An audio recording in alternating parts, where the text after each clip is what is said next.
Welcome to the Ricky Matthews Show from the Citizens Bank Studio. I hope you're having a great day as we continue to celebrate so many wonderful people across the great state of Mississippi who are working in the trenches to make this such a great place to live, work, and play. Today's a special day for me because I get to introduce someone I've known for a long, long time. I don't even remember how I met Tim, but we went to Southern Miss together, and we were friends and enjoyed each other's company for a good portion of our early life together. And he went on to get married and have a great career, 41-year career at NASA. He always had a public service bent to him. So he was involved in the Long Beach School Board. He was on the Board of Aldermen in the 1990s, but that was always important to him. But he had a great career at NASA at the Stennis Space Center. And for lots of reasons, I'm excited to introduce today my friend, Tim Pierce, the new mayor of the city of Long Beach. Tim, how you doing, my friend? I'm doing great, Ricky. And it's been a long time since you and I have been able to talk. And I always pleasured our friendship. And it's good to be on air with you. It is cool. I've watched you either from a distance or, certainly you're through the school board and through your alderman experience back in the time you did that. And then you make the news with NASA from time to time. Most recently, I actually got an award from them. Yes. But 41 years, man. I remember when you started at NASA, my friend. 41 years. That's incredible. It was a good career. I mean, it's kind of when you go back and look at what you've done over your life, I wouldn't have changed a thing. That was a great opportunity for me to go to work for NASA. And I was able to do so many things. You go back and look at your career and there's nothing that you would have done any different. So it was a great place to work. Great place. I feel the same way, Tim. I had the opportunity working for Sun Herald before I became publisher to be involved in a lot of corporate projects. And one thing led to another, to the point that the year before Katrina, I was co-leading the strategic planning effort for the entire company. And the experiences I gained, it's interesting seeing what your roles were. You had a huge strategic role for Stennis Space Center, but what happens is as you sort of work your way up and you get involved in all these different projects, and the more muscles you flex, the more global view you get, the more you learn about process and how to pull things off and shoot for the stars in a very organized way, literally and figuratively.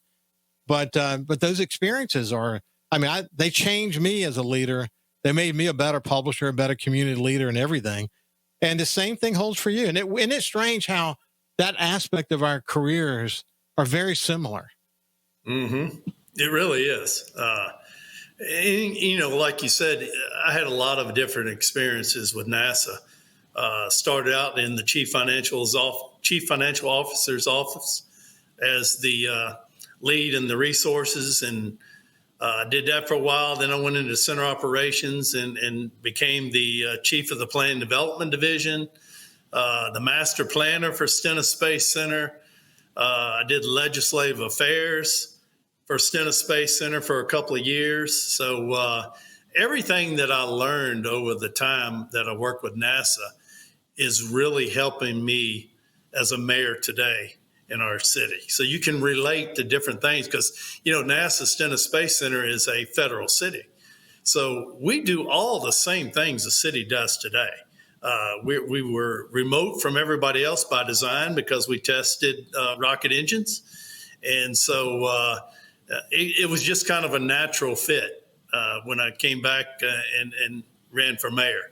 And, I did that because, like you had mentioned earlier, I was 8 years as an alderman, and I think I got a lot accomplished back then, and then went on to the school board for 20 years. And, I was a master planner for Stennis, and I took those same tools and applied it to the Long Beach School District.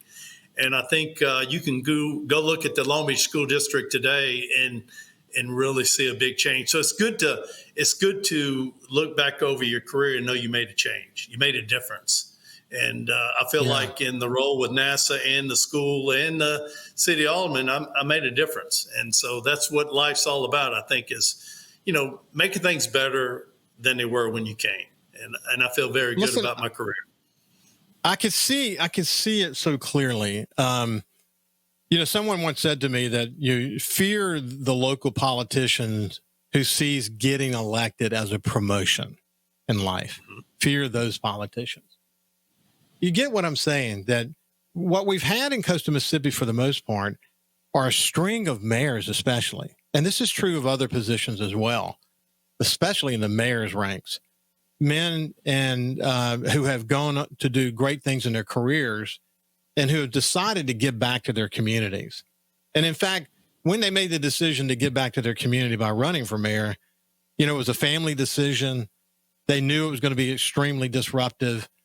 There was this burning desire to want to give back, not to get a promotion, because Right.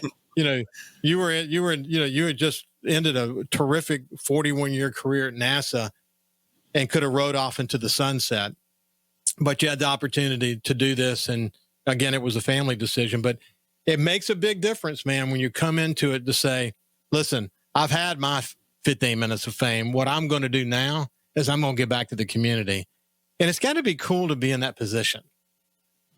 And it really is. Well, like you mentioned, I did retire in January from NASA. And, me and my wife talked about it. And, I told her, I said, I really see a lot of opportunities and that I can make a difference in this city. And I said, well, I'm really would like to run for mayor. And she said, probably not in this lifetime. And I told her, I said, I'm going to do what's best for our family. And I said, you think about it, because, you've got to have people behind you when you take on jobs like this, because it's not an easy task being a mayor. And so myself, along with the many other people, worked on her. And I think she realized that my heart was really in it. And so she came around and said, yeah, all right, we're in it. We're going to run for mayor, and we're in 100%. And so, I know Long Beach, there's a lot of opportunity. I mean, we've got a blank slate here in this town. And I think the timing's perfect for me to come in and bring the tools that I have, that I've acquired over the years, and really make a difference in this city moving forward. And so, things in life don't just happen. They happen for reasons. And I think the timing, so I had my tenure in with NASA. This opening came up, and, it's once every 4 years. So it was now or never. And so I think everything just came together. And I retired from the school board on the end of June and started day one on July as the mayor. So, and back when you talk about the school, I did, with the background that I had, I think I contributed everything I could from a master planning standpoint. And I got the school where I wanted it to be. So it was time. It was time to bring in new ideas. And I think that's the same way the city is right now. It's time for new ideas in moving this city forward. So that was my push to become mayor, and hopefully my dreams will come true. Yeah, I hope they do too. Hey, tell me about Tina. Oh, Tina's doing great. So she was another one that was a nurse in a nursing home for, I think 25 years. And that was her passion, helping people. Well, she retired back in November. And now she's doing those things that she's always wanted to do. Now Tina is a very not a very outgoing type person. So I'm working on her to get more involved in a lot of the events and things that I have to attend to as mayor. And she's a trooper. She's coming along great. I mean, I can see the changes in her. And so I really think that now, it's opened up a new opportunity for her to open herself up and get involved, and she is. And, we have, as you well, go ahead. I was just going to say, it kind of reminds me of my wife, Ann. She can put on the face. She can fool you with how social she seems, but she's happy being a mother and a grandmother, and that's kind Yes. of where her heart is. And even when I was in my publisher world for all those years, she said, "Okay, look, Bubba," which is what you and her and so many of Right. my people close to me call me. Said, "Bubba, look, here's the deal. Don't tell me to come to something unless I absolutely have to be there. So what I'm saying to you is, don't invite me to everything that you have the opportunity to go to. But when you tell me I have to be there, I'll be there. But let's just have that commitment." And so you maybe 1 out of 10 things I would say, oh, this is one, you got to come to New Orleans for this one, or you got to go to Mobile for this one, or whatever the situation might be. And she would turn it on. And of course, once I retired, she said, "Good, thank God I don't have to handle any of those requests anymore." So Right. that's just the way she is. Hey, when we come back on the other side, I want to get to know more about Tim's family, and then we're going to talk about some of we talked specifically about strategy and those things, but we're going to talk a little bit more about his time at NASA and specifically Stennis Space Center, what I often refer to as one of the bookends in coastal Mississippi. It's really cool that he has that experience. We'll see you with the new mayor of the city of Long Beach, Tim Pierce, after this. Welcome back to the Ricky Matthews Show from the Citizens Bank studio. We're visiting with the new mayor of the city of Long Beach, Tim Pierce, who has, as we discussed at the first part of the show, 41-year tenure in NASA and Stennis Space Center, involved in so many different aspects of the Stennis Space Center. We're actually going to boil down on that just a little bit here in just a second. We mentioned his wife, Tina. I think 34 years, something like that, you guys have been together. Yes, we have. What a wonderful marriage that has been. It's been great to see you happy. Tell me about your family. Well, yeah, I've got 4 kids, and they range from the mid 40s all the way down to the mid 20s. I've got great kids. I mean, all of them doing well, very good. Just so proud of them.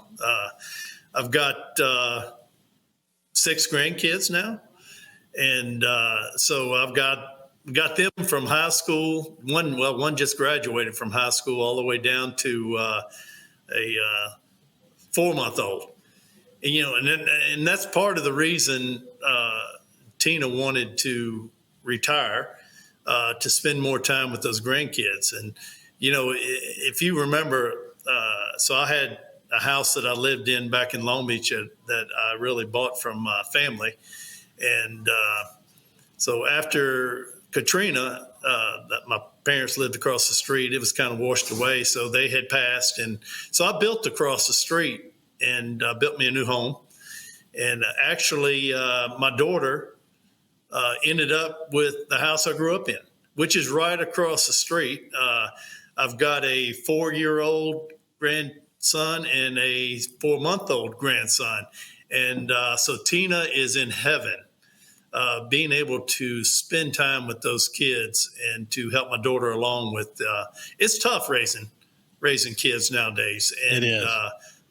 Tina's so good at it, and so she lives every day to be able to see those children and really be a big part of their life, and I think that's what makes her happy.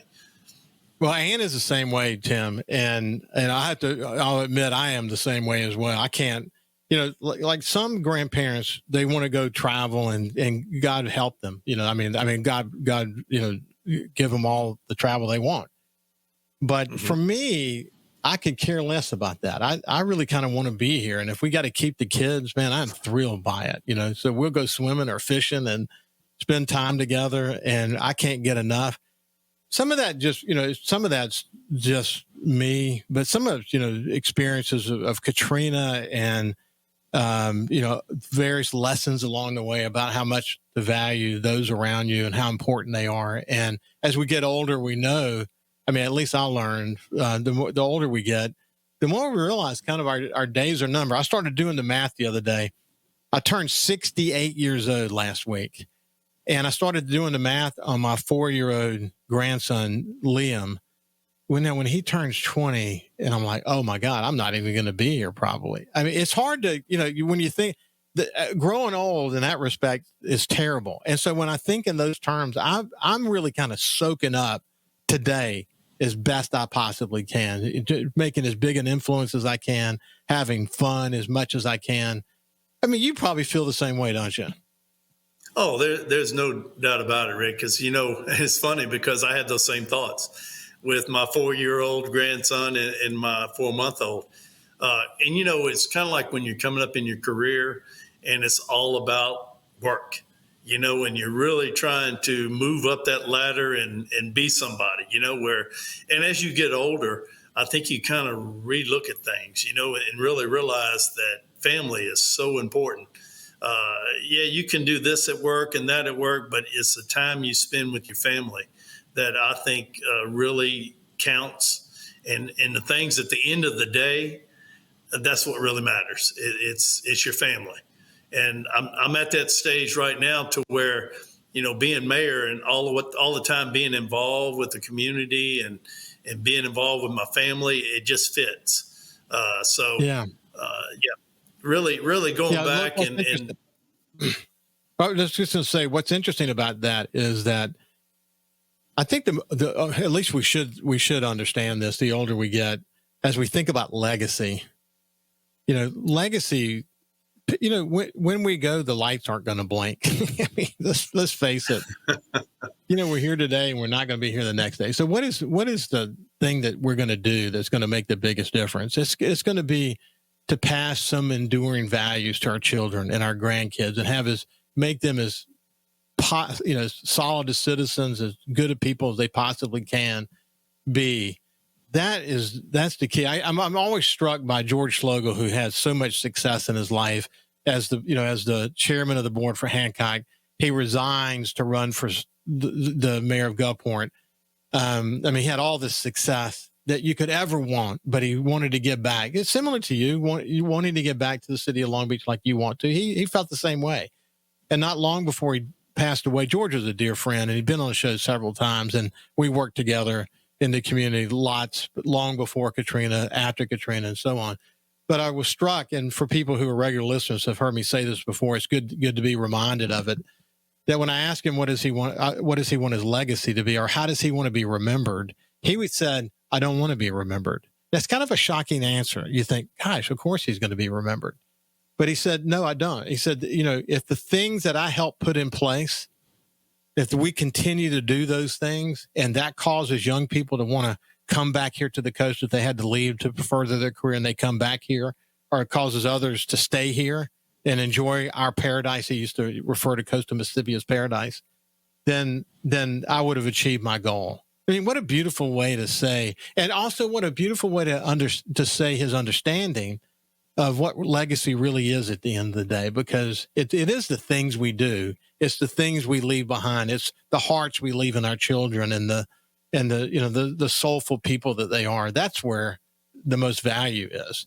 And that's where our focus needs to be. It's unfortunate not everybody looks at it that way, but it's true, isn't it?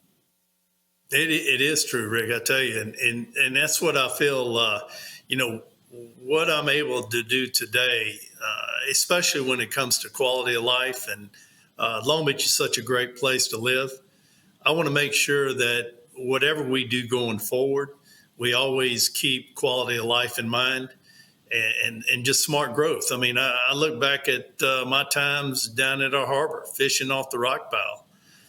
Those are good memories. That's and those kind of things. I want to be able to say, we put things in place so future kids and future generations can enjoy the things that I used to enjoy when I was a kid. So you want to make a difference, but you want to make a positive impact for the future generations. I want my grandkids to know that, Long Beach is always going to be a great place to live. It's always going to be a quality of life thing for me. And so, that's my big focus. Hey, Tim, when you think about it, we're coming up on the 20th anniversary of Hurricane Katrina. When you do a cold, hard look at Long Beach, do you feel like Long Beach came back fully from Katrina, or that some of the challenges of that aftermath still kind of haunt us today in some respects? Well, that's a good point, Rick, because I think Long Beach hadn't fully recovered. And I think the biggest reasons for not fully recovering is the elevation of Long Beach along Highway 90. Unlike other cities along the coast that have bounced back, we have issues with elevation, insurance, and those kind of things. But even up to 5 years ago, well, I tell people all the time, you look back prior to Katrina, and Long Beach was a thriving city. There was an empty lot on Highway 90. Jeff Davis, which is our main road, had businesses from Highway 90 to the railroad tracks. It was a good quality of life, just a good place to live. And I'll be honest with you, we're struggling. With Hurricane Zeta that wiped out our harbor. When people are going from west to east or east to west, and you leave Gulfport or you're coming out of Pass Christian, you come through Long Beach, and if you're looking at it from a Highway 90 perspective, it looks like the hurricane just happened a year or so ago because nothing has changed. But we are working very hard on a number of projects that's going to change the front door to the city limits of Long Beach. And it's going to bring back and it's going to catch the eye of people that are going down Highway 90. So this is a nice community. We got great schools. I mean, that's undoubtable. Great schools, low crime. We just need to really fix up the front end of our city and make it more welcoming to visitors. Yeah. Hey, so when we get back on the other side, we're going to just drill down just a bit on Tim Pierce as the new mayor of Long Beach, his time at Stennis Space Center, and why Stennis Space Center is often kind of out of sight, out of mind for people. It's over there because of the buffer zone, because of what it takes to get there. It's usually not as front of mind like you would think, say, a Chevron or an Ingalls or the gaming industry, but equally as important, and even probably more important as we go forward from an economic driving point of view. And I would be interested to hear what Tim's thoughts are about that. And then we'll shift gears and talk a little bit more about the city of Long Beach and where it goes. And we'll do whatever else we can do in the time that we have. But when we come back on the other side, we're going to continue this terrific conversation with one of the really important leaders of coastal Mississippi. In fact, he did something recently in a business council meeting. He asked a question, made an observation that got a lot of attention. I even wrote about it, in fact. It's such a no-brainer, if you ask me, but, still we struggle with it. We'll see you after this break. Welcome back to the Ricky Matthews Show from the Citizens Bank Studio. I'm so thrilled to have the opportunity to introduce my old friend. We went to Southern Miss together. We used to spend time together. Just an awesome guy who loves Long Beach. He loves Long Beach. He always did. He was always it was in his heart and soul. And now for him, all these years later, to be the new mayor of the city of Long Beach, it was a bit of divine intervention. If you look at his career, his education, his family and his commitment to Long Beach, it was a bit of divine intervention that he gets this opportunity to be mayor of Long Beach, where he was elected, profoundly elected, with tremendous support from his city to be the new mayor of Long Beach, Tim Pierce. Tim, listen, we're going to talk about Stennis a bit, but I wanted to, before I lose the thought about this, that a recent business council meeting, you talked about, this is one coast, and in certain respects, we should be working together more.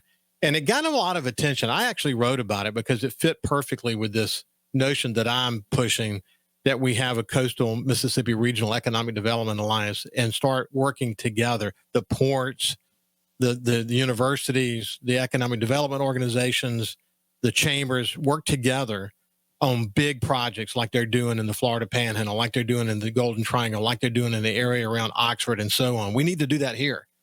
And I've been pressing it. What's beautiful about you is you come into the city of Long Beach as the new mayor with all that Stennis and NASA experience, and you're taught through your whole career how to think bigger. And just because you're the mayor of a single city doesn't mean you still aren't going to offer up some thoughts about how to think bigger. But did you plan to say that, or did it just pop out in the scheme of the conversations that were taking place? Well, I was kind of listening to what was going on in the meeting, and each city, what I perceived was happening was each individual area was going after their portion of the pie, and it's you've got to diversify your economy, and you got to think bigger. I I didn't see any large scale projects being proposed that would really boost the region. And Yeah. so that's so important that we go up a little bit higher level and really think about what is best for the region, so that we've got a lot of opportunity. Just like I see Long Beach as a lot of opportunity, I see the coast as a lot of opportunity, but you got to look at it from a regional standpoint. And I didn't see a whole lot of that going on, and so that sparked that comment that I had, that we've got to look bigger. We can't have our own little spots that we're trying to go out and get a little bit of money to do this or that. We've got to think big, and I didn't see a whole lot of that, and that concerns. Well, the intent. Ashley Edwards and I had a deep conversation about this recently, but there was a clarion call that came from that legislation when we created the Gulf Coast Restoration Fund. The clarion call was it would be transformational. The problem was that the board of trustees that are here locally around that are just advisory. The legislature can do whatever they want to do. And it's really unfortunate, to be quite honest with you, man. It's really unfortunate when the legislature literally hits the pause button on recommendations. That's not a good sign. That's a sign that they don't trust the way we're spending the money. And I think it was important that the lieutenant governor and others did hit the pause button, because it forced us to start these conversations that I've had on this show many, many, many times, to say, it can't be a political football, this money. We got money that no other community's got. We can help close the deal on something big. We can use this money to create an economic development alliance that goes after big stuff. We can do mega sites. We can whatever we choose to do. But the bottom line is that we don't win if we're investing in one-time kinds of things that really don't have a big payback. And that's frustrating. It's really frustrating for a place like Long Beach that would benefit from having the big conversations within a regional construct, to bring a mega like advanced manufacturing firm to coastal Mississippi. That's going to benefit us all. It would especially benefit something like Long Beach, wouldn't it?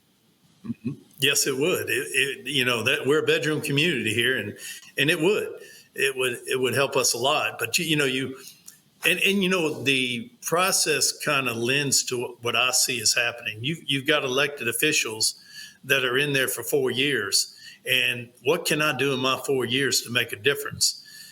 It's not 4 years. It's for the future of this Gulf Coast. You've got to think long term. What kind of infrastructure can we put in place today that will enable big things to come later? And I think that's the kind of stuff we need to be looking at, not short term. While I was in there, I got this done, but no, long term. We set the stage for future big investments to come to the coast by putting certain infrastructure in place and being prepared. Tim, one of the things I had the opportunity 2 or 3 years ago to speak to the One Coast Awards. And one of the things that I talked about was something that Jerry St. Pé said on this show in the early days. And he said his biggest concern was that we get complacent, that Stennis Space Center and the blue chip industries that are part of Stennis Space Center and the Ingalls and Chevron and the gaming will always be here, and that we get complacent around that. And I agree with him. I agree with him mightily. I said it earlier, Stennis is kind of out of sight, out of mind, but there is no frame that we can put Stennis in that says that it's going to be guaranteed to have all of these tenants and all of this opportunity and a wonderfully bright future in space. That's not the way this stuff works. I mean, Stennis has always had to fight to keep relevant, to bring new tenants in and so on. Nothing is guaranteed at Stennis, is it, Tim? No, it's not. And it's we're going into a time frame now to where Stennis NASA is really got to diversify. I mean, they've got to bring in other lines of work because the main purpose of Stennis Space Center is for propulsion test. We test RS-25 engines and SLS. It may have a lifetime that once we get out of NASA producing rockets, Stennis better diversify and be able to withstand it over time. Now, back in 2016, when I was a master planner, we looked at that and we said, now where do we want to be? And where do we need to make changes? We came up and we did an industrial park out there called Enterprise Park. We developed that to bring in just some of the things that you mentioned, data centers and new industry into Stennis Space Center. And so we realized that. And since then, Stennis had 5 or 6 test stands.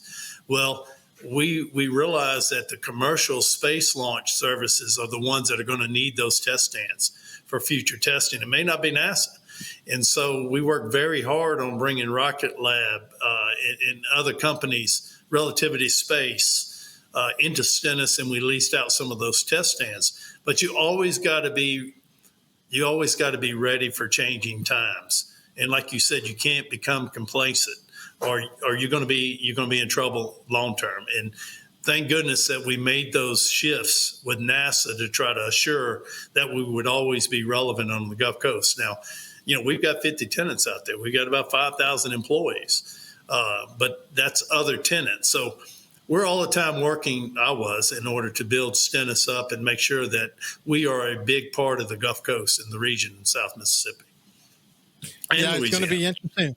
Yeah, it's going to be, because as I said, 78,000 direct and indirect jobs involved in gaming and government. There's a finicky world that we're in right now, and we have a lot of eggs in 2 big baskets. And Stennis is not. What's interesting about Stennis, I often say this about our forefathers that had the wisdom. Think about the wisdom to build this huge buffer zone. Think about it, and the amount of land that it took. What kind of visionary thinking went into that, brother? I mean, you think about that for a minute.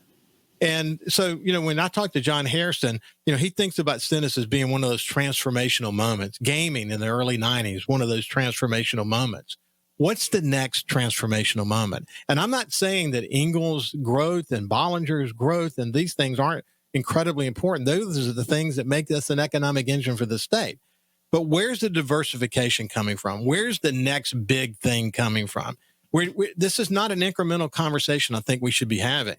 And we think about the kind of advanced manufacturing that does want to be aligned next to a port or highways or whatever. You think about the growth opportunities still that exist at Stennis as it continues to diversify, and think about how we can utilize this unbelievable space. The sky's the limit. We just got to get our best brains together so that there's synergy in our creative thinking, synergy in the energies that we're taking to go after those big things, whatever we decide they are. These are not the kind of conversations that we're having right now, Tim, and it's unfortunate, isn't it? It really is, and since we are in the Stennis for a specific aerospace, there's a lot of people don't realize, like even with Relativity and Rocket Lab, when they said come to Mississippi, they thought, oh, no, not Mississippi. But now that they're here, they absolutely love it. So, we got to let people know that this is a great place to live. It's a little piece of paradise down here.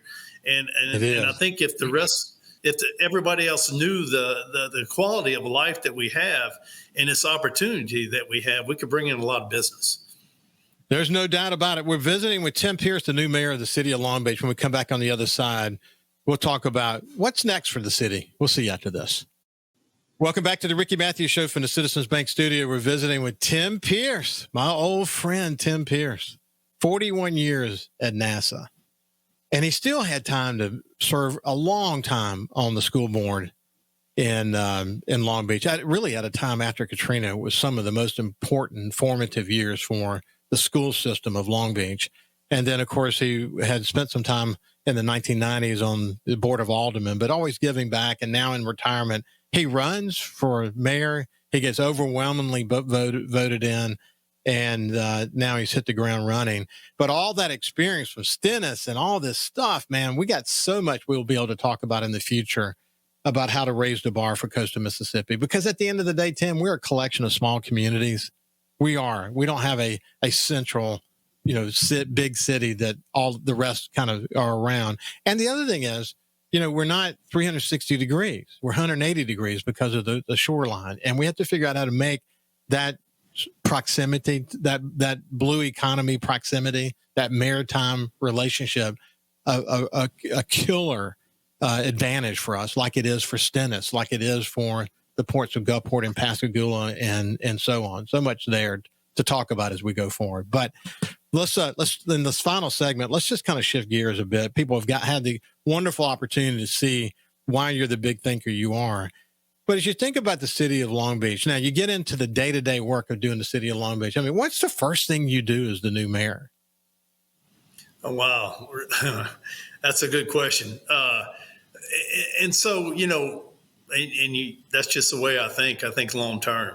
I've put together a good economic development committee that's going to help me build a vision for my city.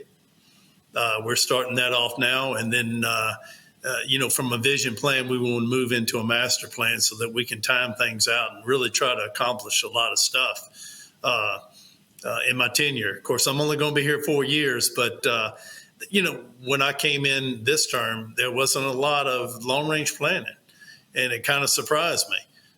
So what I want to do is I want to put the groundwork in place that's going to say, here's the roadmap, Long Beach, that we want to take for the next 5 to 10 years. And here's what I hope to accomplish. And so, we're working on a lot of things right now that's going to bring eyes to our city. And it's mainly the front door to our city. We've got to get people to realize we do have a nice community and put a good plan that's going to help us move forward. But it's got to be smart growth. And I want to make sure that Long Beach is always that community that people just love to live in. Yeah, it's a great bedroom community in a lot of ways. And I don't know that we always talked about Long Beach in that way. We talked about Ocean Springs that way and Pass Christian that way. But Long Beach is in that same category. And, I have a long history with Long Beach, and I've always liked Long Beach. And as you pointed out at the beginning of the show, I mean, Long Beach was nailed by Hurricane Katrina. I mean, there's just no way around it. I mean, it's the elevation issues have been significant. But at the same time, there's with that reality, there are new realities about opportunities, and you got to take those. And there's, north, there's a lot of land in Long Beach, a lot of opportunities for potential industrial development and whatever else. I'm sure those kinds of things are big on your mind as well, huh? Yeah, they are. And you mentioned industrial. So one of the things I ran on when I was going across town talking to all the households is, we have an industrial park that's called Long Beach Industrial Park. However, the people of Long Beach, most of them didn't realize it wasn't in the city limits of Long Beach. And so one of my promises was to kick off the annexation of the Long Beach Industrial Park, of which I was approved to move forward with my ideas, and we're working towards it.